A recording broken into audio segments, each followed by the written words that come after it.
Shalom, bienvenue à tous, bienvenue sur notre chaîne Simama, le Dieu des dieux. Euh, bon début de mois à nous tous, à vous tous. Et nous méditons aujourd'hui sur un thème qui est le salut. Et le salut à la base déjà c'est la porte d'entrée de tous les chrétiens. Et c'est important pour nous de regarder l'aspect, est-ce que c'est un élément gratuit ou pas. Pourquoi est-ce que nous parlons de ça? Parce que nous avons des échanges, des méditations et des partages avec des frères et sœurs qui, en réalité, à un moment donné, ont des points de vue qui peuvent encourager des dérives. Et ces dérives-là sont bibliquement justifiées et nous pensons important de pouvoir méditer chacun là-dessus et il s'agit de savoir est-ce que le salut est gratuit ou pas. Mais le salut à la base, nous pouvons regarder ce que nous explique le Christ lui-même, parce que toute doctrine chrétienne et tout enseignement chrétien est basé d'abord sur l'enseignement de Christ. Rien de ce qui a été dit par les apôtres ou par les pères de l'Église ne peut être quelque chose qui est à l'encontre ou qui va dans une position différente que celle qu'a enseigné le Christ, le Messie, le Machia, lorsqu'il a pris la peine de pouvoir revenir lui-même personnellement nous transmettre le message du salut éternel de nos péchés. Et en réalité, il nous a expliqué clairement qu'il est l'agneau de Dieu qui enlève les péchés du monde et que naturellement, il a levé les péchés du monde, mais bizarrement, on se rend compte que tout le monde n'a pas justement cette conviction qu'il a enlevé les péchés du monde. Ça ne retire rien à ce qu'il a fait, mais en réalité, ça nous pousse à savoir pourquoi pour les uns, il a justement enlevé les péchés du monde et pour les autres, il n'a pas enlevé les péchés du monde. Ça revient justement à la notion de quelqu'un doit faire quelque chose pour pouvoir arriver à la plénitude de ce que Dieu a fait. Et le frère Paul explique dans Corinthiens en réalité que l'évangile même dont on parle, en réalité c'est très simple. 1 Corinthiens, le chapitre 15 à partir du verset 1 dit, je vous rappelle frère, il rappelle en fait à des personnes qui ont accepté le Christ, le Yeshua, le Messie, comme en réalité le sauveur éternel, le sauveur qui est venu corriger le problème de la séparation avec la cause première qui est Dieu, la cause de la séparation avec Dieu. Il dit, je vous rappelle, frère, l'évangile que je vous ai annoncé, que vous avez reçu, dans lequel vous avez persévéré. Ça veut dire, en réalité, il y a l'évangile dans lequel on doit persévérer. Parce que l'idée est dans cette méditation de voir les verbes d'action, ce que nous allons faire. Parce qu'il y a une prédication qui tend à prétendre en fait que nous n'avons rien à faire. Certes, nous n'avons rien à faire pour aider Dieu à faire quoi que ce soit, mais nous avons notre part. C'est ça la fondation. Et il dit l'évangile dans lequel vous avez persévéré. Ça veut dire même lorsqu'on reçoit le message, que nous avons reçu un chèque d'1 milliard gratuitement. À un moment donné, nous avons quelque chose à faire, c'est d'aller à la banque le toucher et l'encaisser.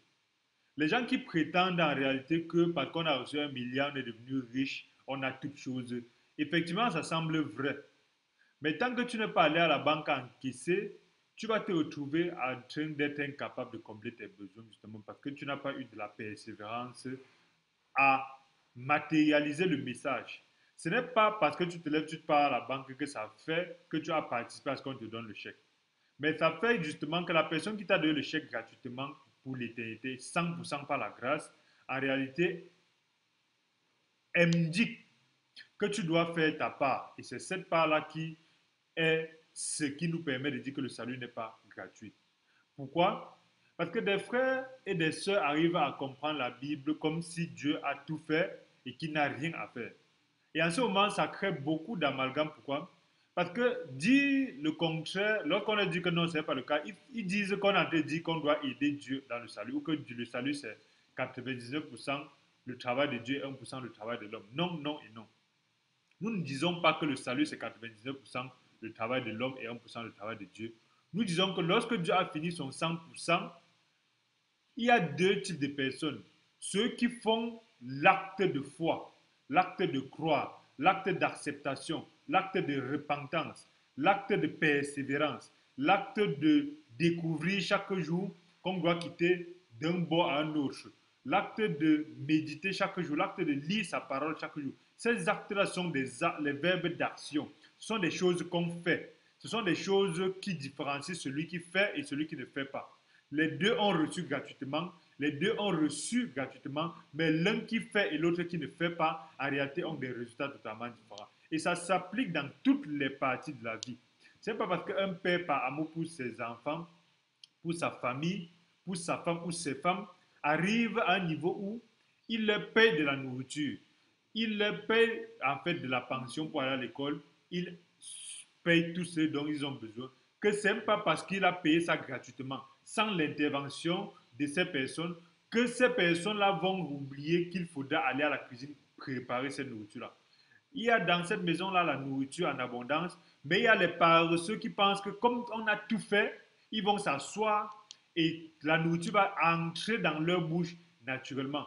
Et c'est pour ça qu'on se retrouve donc avec des gens qui ont tout, des chrétiens qui ont tout, ils ont le salut gratuitement, ils ont la force et la puissance de Dieu gratuitement, ils ont toute la plénitude de ce que Dieu a fait gratuitement, mais ils n'arrivent pas justement à produire le résultat au point où les gens du monde arrivent à dire quel est ce Dieu que tu as et tu restes misérable. Leur réponse, c'est justement quoi? Non, les choses du monde, c'est un peu important. Vraiment, je vais mourir à le ciel. Vraiment, c'est le ciel qui est important. Le monde appartient à Satan. Vous voyez cette médiocrité et cette paresse qui permet aux frères et sœurs, à un moment donné, de penser que parce que le père a tout acheté, il a mis à la maison, il meurt de famine, sous peut-être que non, c'est parce qu'ils sont spirituels, il veut montrer au père qu'ils sont spirituels. Ces enfants qu'on a payé la pension, on a payé les études, on a payé les livres, ils ne comprennent pas qu'il faut comprendre que ce n'est pas gratuit.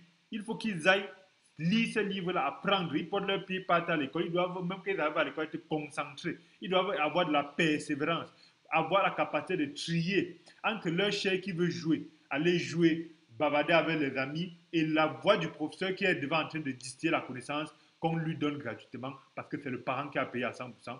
Des frères qui arrivent à avoir cette mentalité-là parce que lorsqu'on leur dit qu'il faut faire ce travail d'être focalisé là, ils disent qu'on est en train d'aider le Père à payer la pension. On est en train d'aider Dieu dans le salut. Le salut, je vous rappelle, frère, l'évangile que je vous ai annoncé, que vous avez reçu, dans lequel vous avez persévéré. Persévérer. C'est différent de persévérer de Apocalypse où des gens disent que Apocalypse, on dit que si tu persévères jusqu'à la fin, tu auras le salut. Non.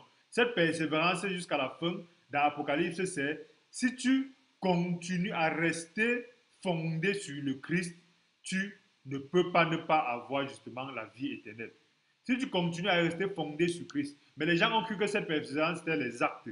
Et c'est pour ça qu'ils créent en disant que quand tu Apocalypse dit que quand tu persévères jusqu'à la fin, tu as le salut. Quand tu ne persévères pas, tu perds le salut. Et ce sont en fait les éléments des adeptes de on perd le salut. Mais ça, c'est notre point. Aujourd'hui, nous parlons du fait que le salut est 100% la grâce de Dieu. C'est 100% ça vient de Dieu. Mais l'homme a sa part. Et tous ceux qui pensent que l'homme n'a pas sa part, c'est justement parce qu'ils sont en train d'entrer dans une certaine médiocrité où ils justifient justement le fait qu'ils s'asseyent sans aller justement plus en profondeur parce qu'ils pensent que c'est Dieu qui va venir aller en profondeur à leur place. Verset 2 de 1 Corinthiens 15 dit, et par lequel je vous ai sauvé. Si vous le retenez tel que je vous l'ai annoncé, autrement vous aurez cru en vain. Beaucoup de personnes croient en Dieu en vain. Parce que justement, il dit, je vous ai enseigné avant tout, comme vous l'avez reçu, il faut quand même recevoir. Le salut n'est pas gratuit à ceux qui reçoivent, ceux qui ne reçoivent pas. Tout le monde n'a pas reçu. Tout le monde, après avoir reçu, n'a pas forcément persévéré. Et tous ceux qui ont persévéré n'ont pas forcément eu la profondeur parce que justement, il y avait certaines conceptions et certaines compréhensions qui ne leur permettaient pas d'aller plus profond. Christ est mort pour nos péchés, pour les péchés de tout le monde. Pourquoi tout le monde n'est pas sauvé? Parce qu'il y a ceux qui ont cru que comme c'est gratuit, ils doivent justement s'asseoir et ça va tomber du ciel. Selon les Écritures, il a été enseveli, il est ressuscité le troisième jour selon les Écritures, et il est apparu à Céphas Pie XII. Ensuite, il est apparu à plus de 500 frères dont la plupart sont encore vivants et dont quelques-uns sont morts. Ensuite, il est apparu à Jacques, puis à tous les apôtres. Après eux tous, il m'est aussi apparu à moi, l'avorton, car je suis le moindre des apôtres. Par la grâce de Dieu, ce que je suis, et sa grâce envers moi n'a pas été vaine. Loin de là, j'ai travaillé plus que eux tous. Non pas moi toutefois, mais la grâce de Dieu en moi. La grâce de Dieu en nous nous pousse au travail. La grâce de Dieu en nous ne nous pousse pas à dormir en prétextant que Dieu va venir faire. C'est ça qu'on appelle la foi et la ferme assurance aux choses qu'on espère. Et la foi, en réalité, à un moment donné, est une activation de l'action. Celui qui dit qu'il a la foi sans avoir l'action, c'est pour ça que le frère Jacques peut expliquer les œuvres. Tu ne peux pas avoir la foi que Dieu t'a sorti du trou et tu continues à rester perpétuellement dans le trou. La foi te permet de voir Dieu m'a sorti dans le trou et tu te mets en action justement pour utiliser la force de Dieu et non la tienne pour sortir du trou. La foi, c'est Dieu m'a purifié, il m'a justifié une fois pour toutes et tu utilises justement ton être pour pouvoir accepter et croire en cela. Pour que lorsque la pensée, Satan, l'ennemi, le monde va venir te dire, en réalité, ta foi est vaine, ce que tu crois là, c'est faux, Jésus même, c'est le Dieu des Blancs, Jésus vraiment, il n'existe pas, vraiment, tout. En ce moment, c'est toi qui dois pouvoir mettre la séparation entre, et c'est ça la persévérance, tu dois mettre la séparation entre ces choses-là qui sont dites et le fait que toi, tu as choisi de faire autre chose, de croire autre chose, d'accepter autre chose. La foi, en réalité, c'est en fait, c'est le moteur de l'action. Et sous ce prisme-là, c'est très dangereux de prétendre que parce que nous regardons Éphésiens 2 dit, le salut par la grâce. À partir du verset 1, vous étiez morts par vos offenses, par vos péchés, dans lesquels vous marchiez autrefois selon le train de ce monde, selon le prince de la puissance de l'air et l'esprit qui agit maintenant dans le fils de la rébellion. Verset 3. Nous tous aussi, nous étions de leur nombre. Nous qui vivions autrefois selon les convoitises de notre chair, accomplissant les volontés de la chair, de nos pensées, nous étions par nature des enfants de la colère, comme les autres. Mais Dieu qui est riche à sa miséricorde à cause du grand amour qui nous a aimés, il a fait ça gratuitement, 100%. Nous qui étions morts par nos offenses, il nous a rendus à la vie à Christ. Ce n'est pas la grâce que vous êtes sauvés. Il nous a ressuscités ensemble et nous a fait asseoir dans les lieux célestes en Jésus-Christ. 100% lui-même. C'est lui qui a fait. Ce n'est pas nous. Mais, regardons bien verset 7. Afin que dans le siècle à venir,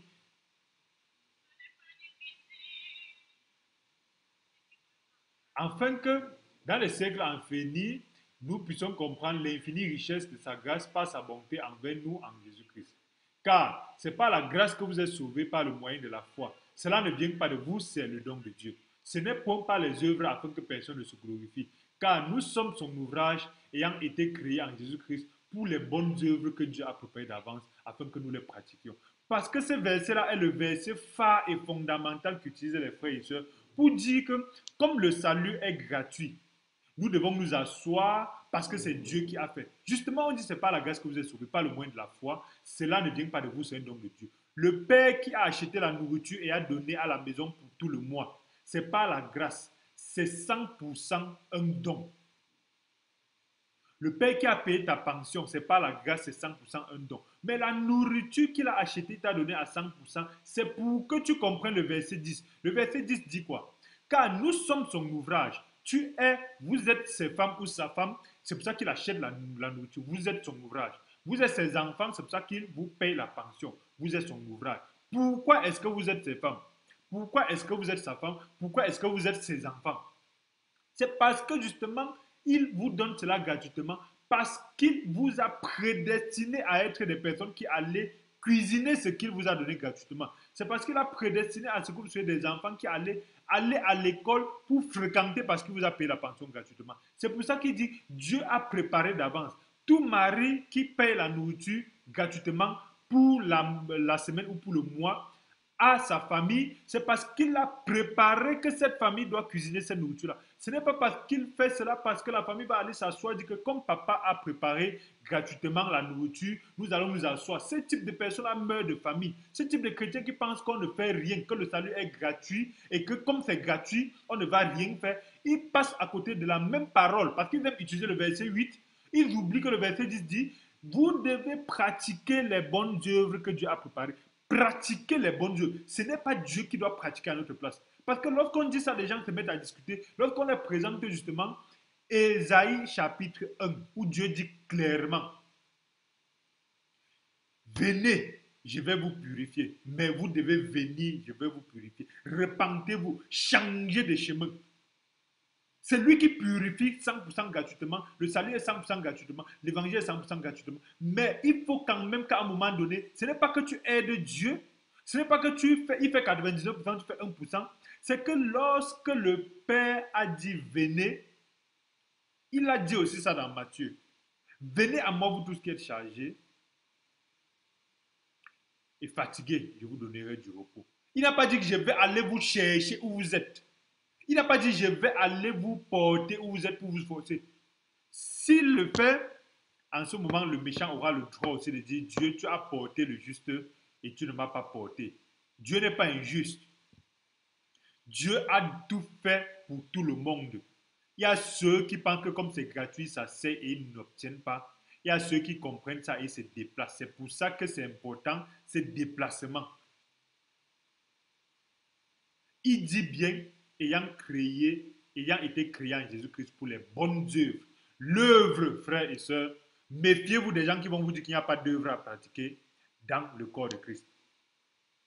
C'est pour ça que le frère Jacques explique ça. Et certaines personnes tournent le sens pour dire que on dit qu'il faut faire les œuvres pour mériter le salut. Jacques a dit qu'il faut les œuvres. Non. On dit que si tu crois que ton père t'a payé la pension, la meilleure manière de montrer que ton père t'a payé la pension gratuitement et à 100% gratuitement sans que tu n'interviennes pas, tu n'as même pas l'argent, tu es l'enfant. La meilleure manière de croire que ton père t'a payé la pension, c'est de porter tes pieds et d'aller t'asseoir sur les bancs et étudier. Il y a un autre enfant misérable qui dit que mon père m'a payé la pension. Il a la bouche mielleuse, des versets bibliques dans la bouche. Quand il parle de la Bible, tout est mielleux. Mais il est assis à la maison pendant que les enfants qui ont la foi que le père a payé la pension sont à l'école. Et c'est pour ça qu'après, ils seront contre ceux qui sont à l'école parce qu'ils vont dire que Dieu n'aime pas la connaissance. Vraiment, quand on connaît, comme j'ai le Saint-Esprit, ça veut dire que je n'ai plus besoin de la connaissance, je n'ai plus besoin de me former, je n'ai plus besoin d'apprendre parce qu'il y a le Saint-Esprit qui fait tout. Et voilà donc justement où le christianisme est arrivé. Et cela nous amène dans quelque chose d'extrêmement fondamental. Lorsque je lisais le livre de l'Exode, il y a quelque chose de précieux que Dieu explique. Tout le monde connaît. Dans l'Exode 3, quand Dieu dit Moïse à Moshe, vas-y, tu vas sortir mon peuple de cet endroit où ils sont en esclavage. Je vous assure, Dieu leur dit quelque chose d'assez marquant. Nous allons lire Exode chapitre 3.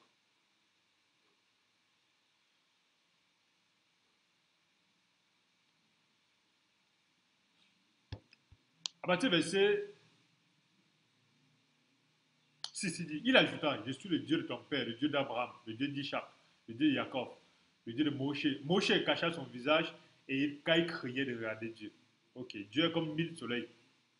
On ne peut pas le regarder en face. Même détourner le regard, c'est une œuvre. L'Éternel dit, j'ai vu la souffrance de mon peuple en Égypte, à Mishraïm. Et j'ai entendu les cris qui lui font pousser ses oppresseurs, car je connais ses douleurs. Ok. Verset 8. Je suis descendu pour les délivrer de la main des Égyptiens et pour le faire monter dans ce pays, dans un bon et vaste pays. Là, c'est bon. Bon et vaste pays. Voici où ça devient dangereux. Dans le pays où coule le lait et le miel, dans les lieux qu'habitent les Cananéens, les Étiens, les Amoréens, les Phérésiens, les Éviens et les Jébusiens. Pour moi, la quintessence est un des piliers de l'Ancien Testament que Dieu a fait, ou un des piliers de notre marche avec Christ. C'est le verset 8 d'Exode 3. Le Dieu qui nous déplace, Dieu, c'est pour ça que Jésus avait dit, passons de l'autre bord. C'était du genre, quittons de l'Égypte vers Canaan. Est-ce que ça veut dire qu'à Canaan, tout est facile parce que j'ai fait ou parce que c'est moi qui vous ai conduit? Non. C'est pour ça que la marche avec Christ n'est jamais, jamais facile. Mais quand il dit passons de l'autre bord, il dit allons vers le pays béni. Quel est ce pays béni? Il dit c'est un pays bon et vaste. Quel chrétien qui a toute sa tête peut témoigner que depuis qu'il est né de nouveau, tout ce qui lui arrive est bon et vaste? Pourtant, Dieu a dit la nouvelle naissance c'est bon et vaste. Il y a ceux qui parlent la bouche spirituelle, c'est bon et vaste. Un vrai chrétien ne peut pas témoigner que tout ce qu'il rencontre dans sa vie est bon et vaste. Parce qu'il y a des difficultés. Si c'est bon et vaste, ça veut dire que soit tu vis dans une certaine paresse, une certaine médiocrité, soit tu n'expérimentes pas parce que c'est un chemin de dépouillement et ce dépouillement-là est mal dur, ça fait mal. Et c'est l'esprit seulement qui peut dire vraiment les choses spirituelles que je chemine avec Dieu, c'est bon, il va. Mais l'être lui-même ne peut pas dire cela. Et dans ce cas, il dit le pays couleur. Ce qui m'a marqué, c'était la notion de lait et de miel. On se rend compte que pendant que le peuple est sorti d'Égypte, il y a une nourriture qu'ils ont eue que Dieu ne les a pas promis. Cette nourriture-là, c'était la manne et les cailles. C'est une nourriture qu'on n'a pas besoin de travailler pour obtenir. C'est une nourriture qui tombe du ciel. Mais quelle est la particularité de cette nourriture-là? C'est que tout ce que l'être humain reçoit gratuitement devient une abomination. Observez bien. Lorsque vous donnez de l'argent gratuitement à une femme, elle ne verra jamais la valeur de ça. C'est pour ça que chaque jour, elle va venir plus te demander.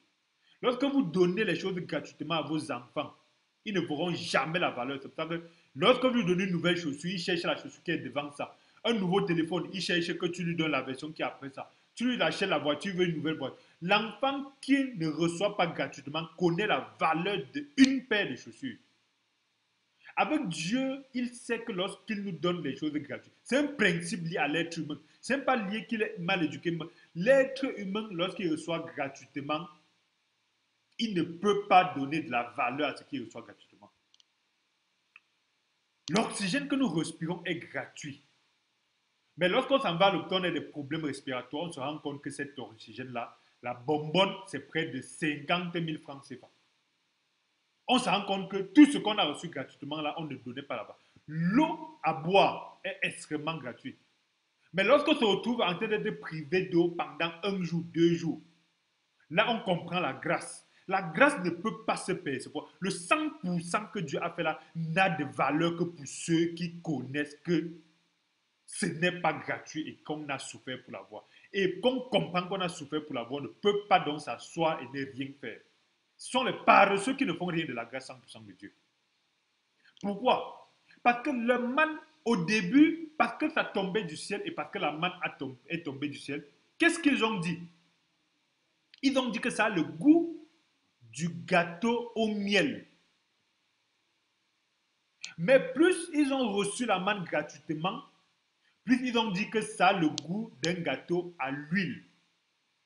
Un gâteau huileux. Quand un gâteau est huileux, quand l'huile a dépassé dans un gâteau ou dans un ou dans un beignet, vous comprenez, vous-même vous savez que c'est bon, c'est bien, mais ce n'est pas bon dans la bouche.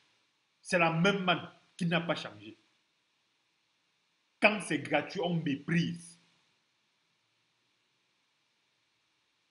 On n'est pas en train de dire qu'on doit aider Dieu à nous. Non, notre salut, on doit aider Dieu. Non, on n'est pas en train de dire que c'est 99% Dieu.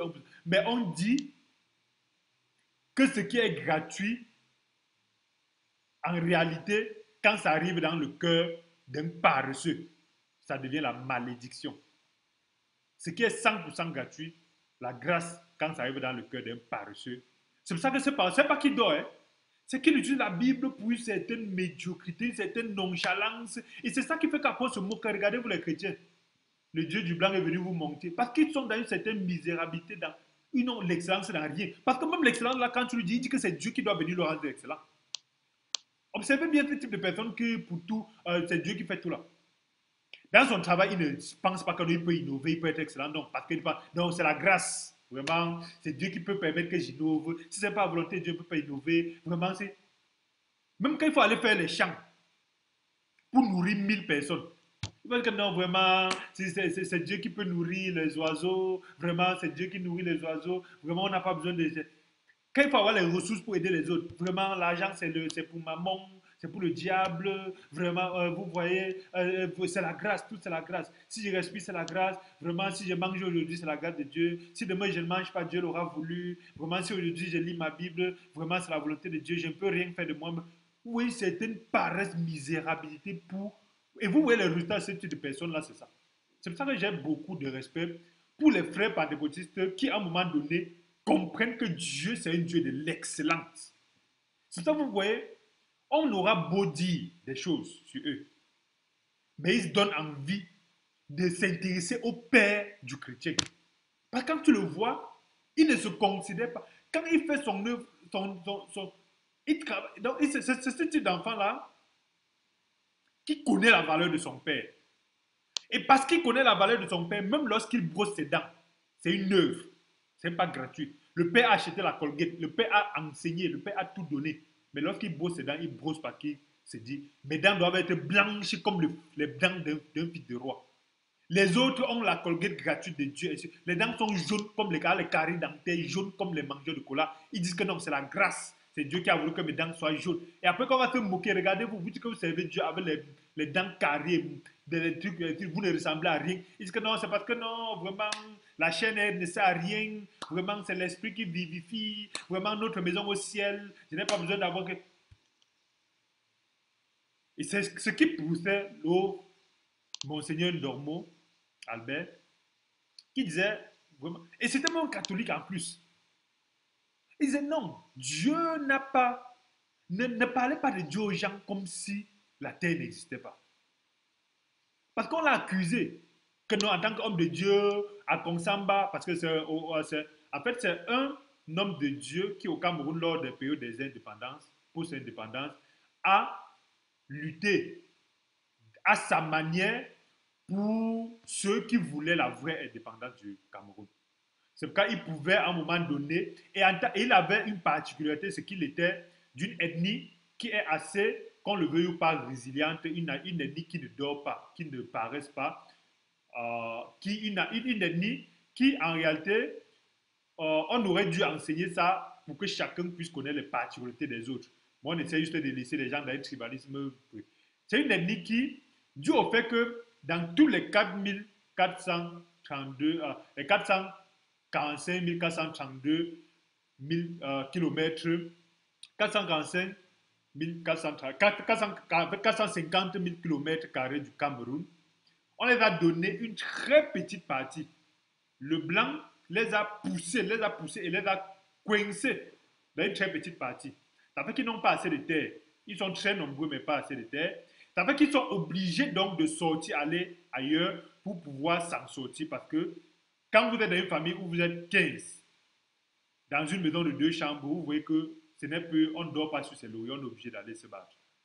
Et mon cher Lormeau, venant de cette ethnie-là, en tant qu'homme de Dieu, il était l'un des seuls, parce qu'il était il était les hommes de Dieu où, en réalité, Dieu était, à l'époque, le colon, à travers la religion, était en train, qui n'a rien à voir le christianisme de la Bible, était en train de changer les hommes de Dieu vers les hommes de Dieu noirs.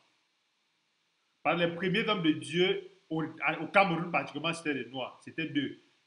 Ils ne vous disent pas, hein, ils n'aiment pas vous dire que Joseph Jackson Fuller et Joseph Merrick, c'était des noirs jamaïcains. Ils ne vous disent pas ça. Et c'est 30 ans plus tard que le premier blanc vient avec les choses, donc les premiers évangélistes qui sont venus en Afrique, au Cameroun particulièrement, je parle du Cameroun, pas en Afrique, c'était des noirs. Parce qu'ils venaient transmettre ce message de Dieu-là, qui les a fait délivrer de l'esclavage, qui les a fait surmonter l'esclavage, qui les a fait découvrir que le blanc est en train de vous dire que vous êtes des esclaves alors que vous êtes des esclaves. Ils sont venus transmettre ce message de Dieu-là. Que ne restez pas arriérés. Parce que le Dieu qui vous a créé n'a pas fait de vous des singes. Parce que le blanc était en train de dire non, vous êtes des singes, vous ne connaissez rien, prenez le sel, prenez les miroirs, vendez nouveaux frères. Et ils sont venus changer le sable, que non, c'est Dieu qui permet. Non. Ces esclaves sont venus en prêcher l'évangile. Joseph Jackson Fuller, c'était un noir. Ils sont venus et c'est 30 ans plus tard que selon le plan du colon, il est venu maintenant utiliser la Bible. Jusqu'aujourd'hui, on utilise la Bible. Ça ne veut pas dire que c'est la Bible qui a dit ça ainsi de suite. Mais c'est parce que comme les êtres humains disent que c'est gratuit, ils étaient d'une certaine paresse. Pour dire qu'en réalité, Monseigneur Dormois, en réalité, c'est donc ce papa-là qui, à un moment donné, ne parlait pas seulement de Dieu, mais il voulait la capacitation du chrétien. Le chrétien ne doit pas seulement venir parler de Dieu, dormir à l'église. C'est malheureusement on a ça aujourd'hui. Il dort à l'église. Lundi, mardi, mercredi, le séminaire, mercredi à l'étude biblique, jeudi, la réunion des frères, vendredi, la cellule, samedi, aux académies, dimanche, il est au culte et le lendemain. Et quand il est avec ça, il finit misérable Chaque jour, il crie Dieu, il prend les jeunes, il dit que non, ainsi de suite, il dit que c'est Dieu. Avec même ce type de programme-là, toi, la femme, tu vas rencontrer le mari comment? Après, quand tu vas te prendre un tintin à l'église et te donner après, quand vous allez aller souffrir, vous allez dire que c'est Dieu qui a prévu et crier à Dieu. Ok. En tout cas, c'est pour dire que Monseigneur Normodon est allé dans un système où il était l'un des seuls, au-delà de parler de Dieu, à lancer une imprimerie, des écoles, des systèmes dans son diocèse, des systèmes qui devaient rapporter de l'économie. Parce que Dieu n'est pas un Dieu qui veut seulement qu'on puisse regarder le ciel et on meurt de famine. Dieu, c'est un Dieu qui sait qu'il nous a donné tout gratuitement, mais nous devons faire notre côté. Même le catholique, Monseigneur Dormo, a compris ça. Mais aujourd'hui, les gens nés de nouveau n'arrivent pas à comprendre. C'est grave. Et dans ce cas-là, la gratuité de ces prêches-là, de tout doit être fait par Dieu, amène justement le fait qu'ils attendent la manne du ciel. Dans une certaine médiocrité, on ne nourrit pas 1000 personnes à la manne. Votre maître a nourri 1000 personnes. Si vous êtes si spirituel que ça, priez pour multiplier ce que vous avez. Sinon, allez travailler parce que Dieu a dit l'homme vivra pas de pain seulement, mais de toute part qui sort de la bouche de Dieu. Mais il a aussi dit l'homme devrait travailler pour pouvoir aider son prochain. Parce que le commandement dit tu aimeras Dieu. C'est très bien, c'est ça. On a reçu gratuitement tout. Mais le commandement dit aussi tu aimeras ton prochain. Tu ne peux pas aimer ton prochain si ton prochain vient dire j'ai soif et tu lui dis je vais prier pour toi pour que tu boives de l'eau. Tu n'aimes pas ton prochain en faisant ça. Jacques l'a expliqué clairement. Et c'est pourquoi la manne est gratuite, mais ça n'a pas de valeur dans les yeux des gens qui pensent que tout est, comme tout est gratuit, on n'a rien à faire. Ce qui est particulier dans Exode 3, verset 8, c'est que dans le pays béni, il y a deux types de nourriture qui m'ont beaucoup marqué et qui doivent permettre la réflexion.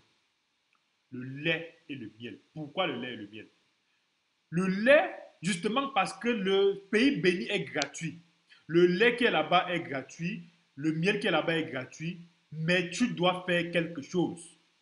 Pour avoir du lait d'une vache, tu dois nourrir la vache, tu dois paître la vache, tu dois donner à boire la vache, tu dois prendre le soin de la vache, tu dois protéger la vache. Pour avoir du lait, il y a 5 travaux que Dieu voulait comprendre, que la personne qui est née de nouveau doit comprendre. Pour avoir du lait, il y a 5 œuvres qu'il faut faire.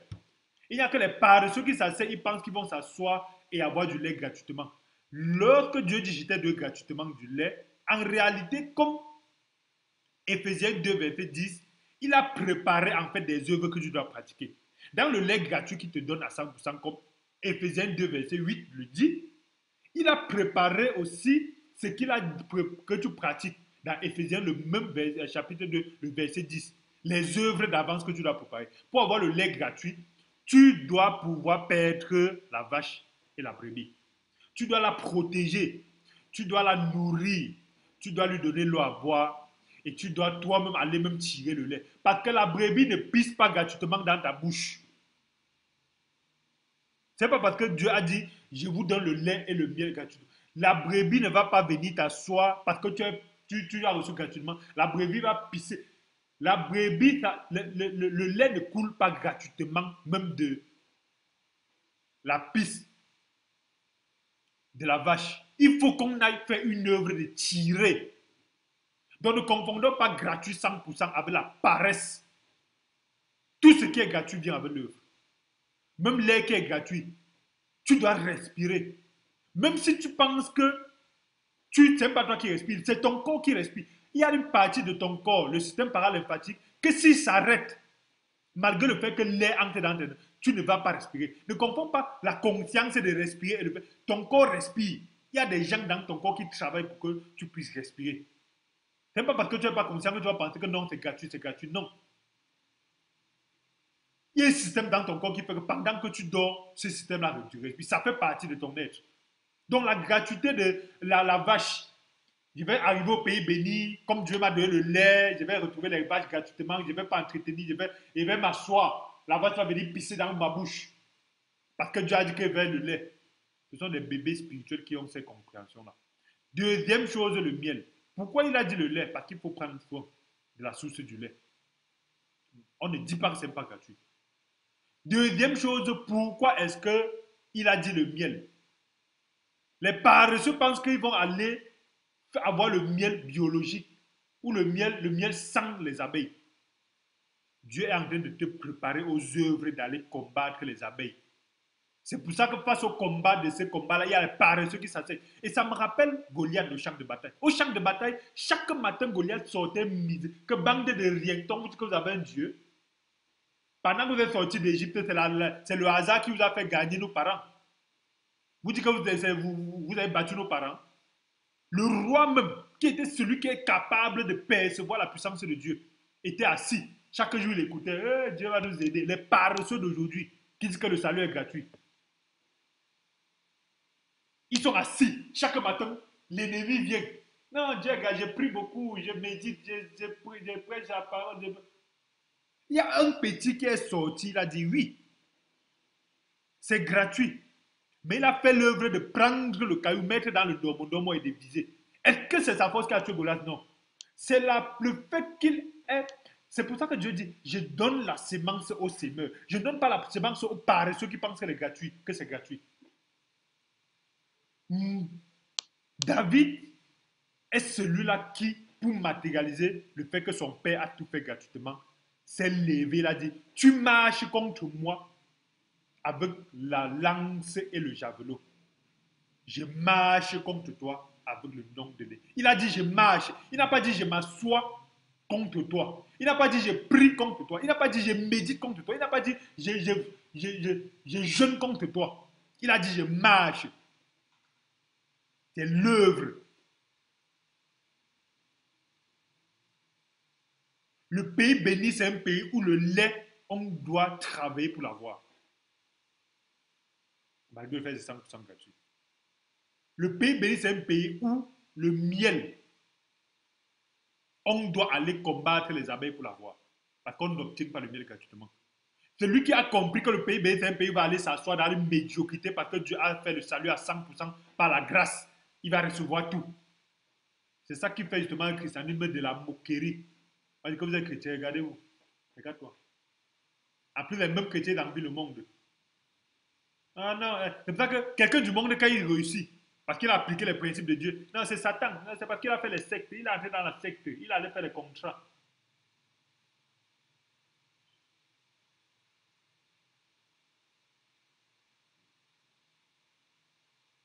Le lait et le miel du pays béni sont gratuits. Mais la personne qui est spirituelle comprend que ce lait-là, il doit faire quelque chose. Sinon, c'est impossible que cette parole-là soit une parole vraie. Donc, en réalité, n'oublions pas que les choses de Dieu ne doivent pas être plutôt prises comme des éléments qui vont nous permettre de magnifier une certaine mentalité charnelle de paresse pour aller se moquer des gens qui sont charnels. Non, la mentalité charnelle commande d'abord par la tête. En tout cas, merci d'avoir écouté jusqu'à la fin. Si cette chaîne vous a béni, si cette exhortation vous a béni, n'oubliez pas de vous abonner, de cliquer sur la cloche de notification. Merci pour ceux qui interagissent. Il y a plusieurs groupes sur lesquels nous travaillons ensemble.